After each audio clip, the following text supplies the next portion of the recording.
Welcome back for another video. In today's video we'll be exploring the best captain picks for Gameweek 8. The international break is drawing to a close and FPL is back. There's some great fixtures ahead this weekend and some equally good captains to consider. Today's video is sponsored by OneFootball, which is a free app on both iOS and Android. A link to the app is at the top of the description.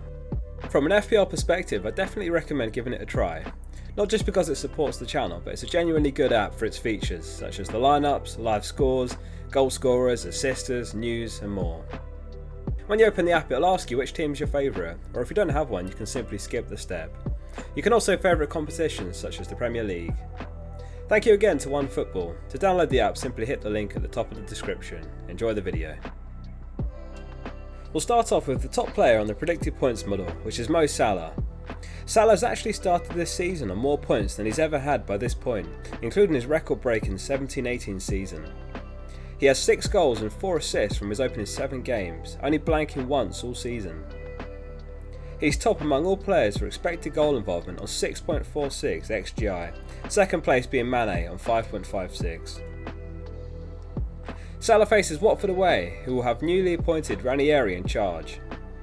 Ranieri won't have had much time to impose his tactics and philosophy on his side so far, and despite a very good opening 7 games, Watford have failed to keep a clean sheet and are mid-table on expected goals conceded on 10 XGC. Salah is the standout pick this game week and he will have the highest expected ownership.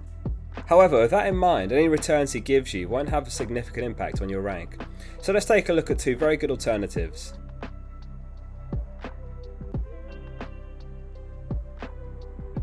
Next up is Kevin De Bruyne, who will be one of the biggest differential captain picks of the season.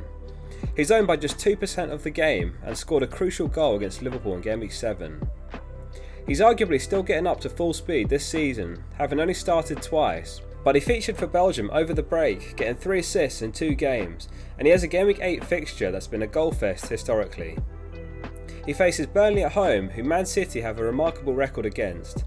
Guardiola has faced Dyche's Burnley 14 times, winning 13 times, drawing once and never losing.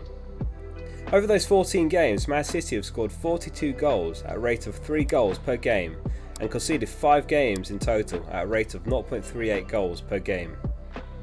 The last 4 games in a row where Man City have faced Burnley at the Etihad have all finished in a 5-0 win. History doesn't always repeat itself, but it often rhymes.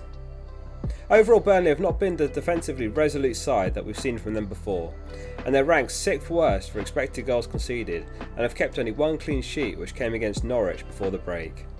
Let's take a look at one final option also worthy of consideration.